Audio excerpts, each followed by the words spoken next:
নমস্কার বন্ধুরা, আমার হলিডে কিচেনে তোমাদের সবাইকে স্বাগত জানাই।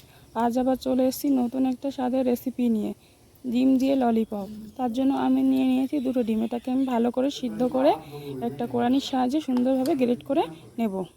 দেখতেই পাচ্ছ আমি ডিমগুলো সুন্দরভাবে গ্রেট করে নিয়েছি।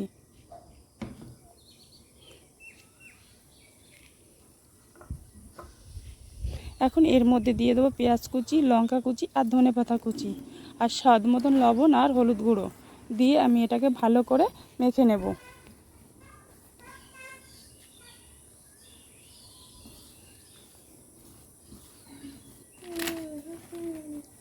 তারপর এর মধ্যে দিয়ে দেবো বেসন আর কর্নফ্লাওয়ার দিয়ে আবার এটাকে আমি ভালো করে মেখে একটা ডো তৈরি করে নেব। আর নিয়ে নেব একটা ডিম আলাদা পাত্রে, সেটাকে ভালো করে আমি ফেটিয়ে নেব। দেখতেই পাচ্ছ আমার ডিমটাও আমার রেডি হয়ে গেছে। তারপর ওই ব্যাটারটাকে আমি সুন্দর সুন্দর গোল গোল বল করে নেব। এইভাবে আমি সমস্ত বল তৈরি করে নেব। দেখতেই পাচ্ছ আমার সমস্ত বল তৈরি হয়ে গেছে।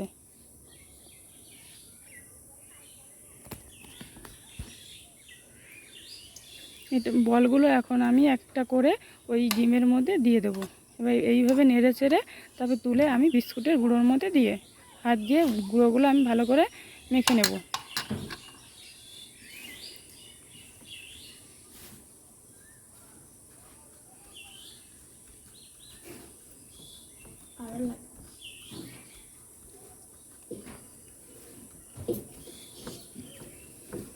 এইভাবে আমি সমস্ত বলগুলি রেডি করে নিয়েছি। তারপর একটা গ্যাসের ওভেনে কড়াই বসিয়ে তার মধ্যে দিয়ে দিয়েছি কিছুটা পরিমাণে সাদা তেল। তেলটা যখন গরম হয়ে এসছে তখন আমি ওর মধ্যে বলগুলি আস্তে আস্তে করে ছেড়ে দেব। আর তখন অবশ্যই গ্যাসের ফ্লেমটা লোতে রাখতে হবে যাতে ভাজা ভালো হয় আর পুড়ে না যায়। এবার উল্টে পাল্টে আমি সমস্ত বলগুলি ভালো করে ভেজে নিয়েছি। দেখতেই পাচ্ছ আমার বলগুলি ভালো করে ভাজা হয়ে গেছে। এরপর আমি সমস্ত বলগুলিতে কাঠি লাগিয়ে দিয়েছি আর তার সঙ্গে নিয়ে নিয়েছি কাসুন্দি। আর ভিডিওটি ভালো লাগলে অবশ্যই লাইক কমেন্ট শেয়ার করতে ভুলবেন না।